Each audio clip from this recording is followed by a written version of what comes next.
commencé il y a 2 ans quand nous avons appris que nous allions déménager et on s'est mis à préparer donc du coup notre déménagement. Alors, on a trié, rangé, on s'est séparé de pas mal de choses.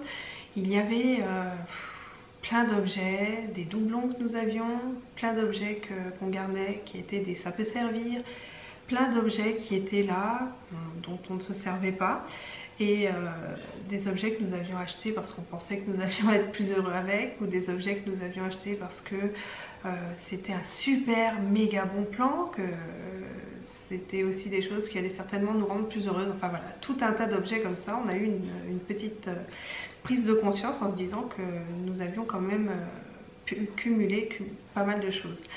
Et finalement, moi je me suis un peu retrouvée mal parce que 4 ans auparavant, j'avais fait dans le cadre d'un projet professionnel un projet sur ce qui était de la vente émotionnelle, et donc ça m'avait amené à faire des recherches sur le marketing émotionnel, sur la publicité en général, les techniques de vente et tout. Et là je me suis dit tu ne devrais quand même pourtant pas te faire avoir, comme quoi c'est les cordonniers les plus mal chaussés.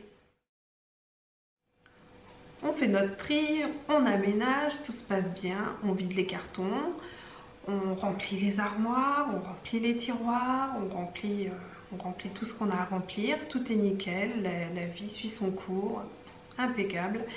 Et là, je tombe enceinte, malheureusement au bout de 3 mois, je perds le bébé, et résultat, je me retrouve vraiment hyper mal, énormément de difficultés à remonter la pente, je me sens pas bien, et là à un moment je me dis je commence à me poser la question: quelle est la solution? Est-ce que je vais pouvoir y arriver seule, ou est-ce que je vais avoir besoin d'aide? Et là j'ai une ressource en moi qui est une sorte de je ne sais où, qui me permet en fait de poser à plat et de me dire, de poser des bonnes questions et de me dire qu'est-ce que je veux dans ma vie, qu'est-ce que je ne veux pas dans ma vie,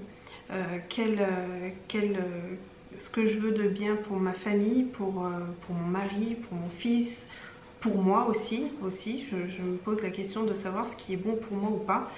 Et à partir de là, l'analyse se fait et je comprends que je dois en gros trier ma vie complètement. De là s'ensuit un énorme tri. Du coup, je pensais pas avoir à trier, mais si. Donc ça commence par un tri d'objets, de choses que je me rends compte que même en les ayant déménagés, je pensais que j'en aurais besoin, mais finalement non. Donc je commence à faire du tri dans mes armoires, dans mes tiroirs, dans des petites boîtes où il y a plein d'objets divers et variés à l'intérieur. Je commence à tout aménager, enfin tout bien remettre en place, faire un énorme tri. Et de là, je commence vraiment à me sentir très bien, je commence à me sentir hyper légère, tout se passe bien, je commence à sortir la tête de l'eau. Ça a été hyper libérateur parce que plus je triais, plus je désencombrais, mieux je me sentais. Et là je me suis dit, maintenant que tu t'es attaqué aux objets, tu vas t'attaquer à autre chose. Donc là j'ai commencé à faire du tri numérique avec tout ce qui était messagerie, mon téléphone avec toutes les applis, des photos. Après j'ai fait un tri avec les personnes qui m'entouraient, les personnes qui n'étaient pas forcément très bonnes pour moi, les personnes toxiques. J'ai aussi fait un tri dans les activités que je ne voulais plus faire, qui ne m'apportaient pas un bien-être, que je faisais un petit peu parce que j'étais obligée, mais bon, qui au final ne m'apportaient rien de positif pour moi ou pour ma famille. Et là j'ai fait aussi un énorme tri dans tout ça. Ça a duré, j'ai continué à trier, plus je triais, plus je me sentais bien.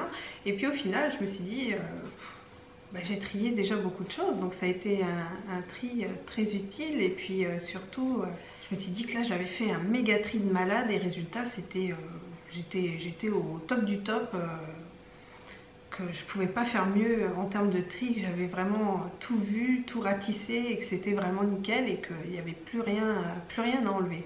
Mais je me trompais un petit peu. En octobre, je tombe sur le blog The Minimalist de Joshua et Ryan, et là je commence à comprendre en fait que ce que je fais et que ce que je suis en train de vivre en fait, c'est un cheminement vers le minimalisme. Donc là en fait j'arrive à mettre un mot sur ce qui se passe ce qui se passe vraiment en moi. Je commence à lire leur blog, à lire pas mal de choses, à regarder leur excellent reportage sur Netflix. Et je tombe sur leur jeu, le Min's Game, donc le jeu du minimalisme qui consiste à se débarrasser d'objets sur un mois, c'est-à-dire que le premier jour on se sépare d'un objet, le second de deux, le troisième de trois, etc. etc. Ça nous fait nous séparer à peu près de plus de 450 objets sur un mois.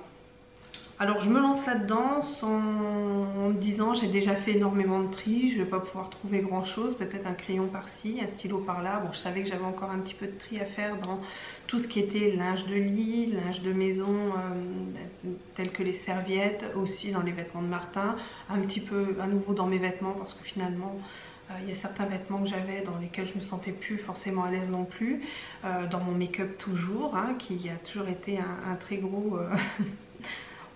un très gros endroit très encombré, hein, mon rangement make-up, enfin bref.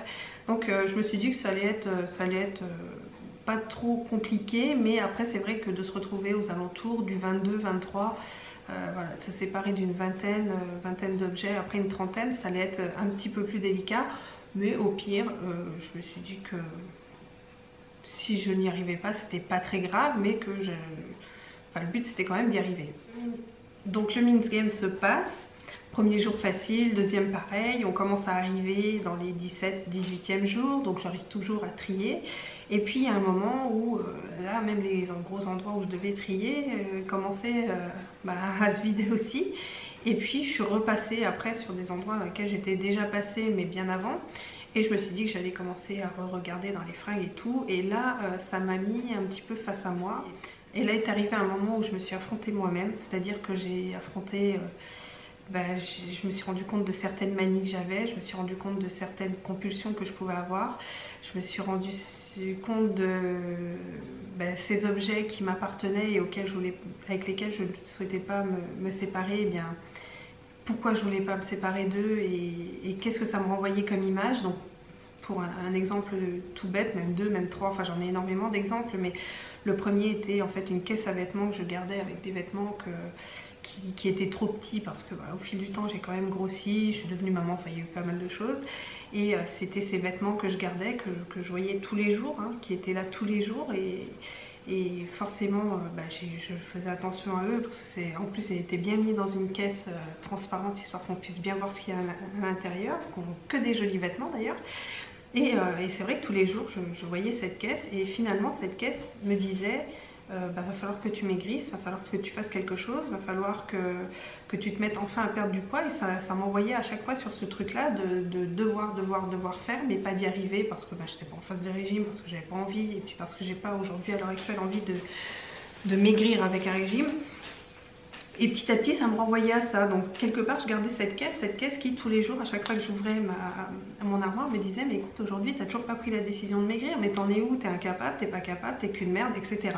Donc c'était cette caisse là, et cette caisse là je me souviendrai toujours quand je l'ai prise, je l'ai vidée pour compter évidemment combien il y avait de vêtements à l'intérieur, je l'ai prise, je m'en suis séparée, mais ça m'a fait un bien monstrueux. Et là bizarrement c'est très imagé, mais j'ai eu l'impression d'avoir un poids qui s'enlevait de mon estomac. Je ne sais pas comment l'expliquer, mais ça m'a fait ça. J'ai un poids qui s'est enlevé. Je me suis séparée de certains livres aussi que j'avais, des livres de régime que je traînais avec moi depuis plus de 15 ans et avec lesquels j'avais effectivement 15 ans en amont perdu énormément de poids. Alors c'était des régimes très restrictifs qui font perdre du poids mais qui aussi sont la conséquence aujourd'hui du poids que j'ai en plus d'ailleurs, mais je l'ai gardé en disant ce régime tu l'as fait, tu as bien maigri, tu continueras, tu remettras le nez dedans, et je le voyais à chaque fois. Et à chaque fois que je voyais ce bouquin, pareil, ça me renvoyait la même image, cette image de aujourd'hui je suis plus comme avant, j'ai beaucoup de kilos en trop, peut-être que ces kilos là m'empêchent d'être heureuse. Voilà, ça m'envoyait un petit peu à ça, et ça m'envoyait aussi au fait de me dire que mon bonheur n'était pas là, aujourd'hui, n'était pas présent. Mon bonheur allait être acquis dans le futur, avec ce régime, avec ces vêtements qui me rendraient forcément heureuse. Et je suis passée à côté d'énormément de choses durant ces années dues à ça.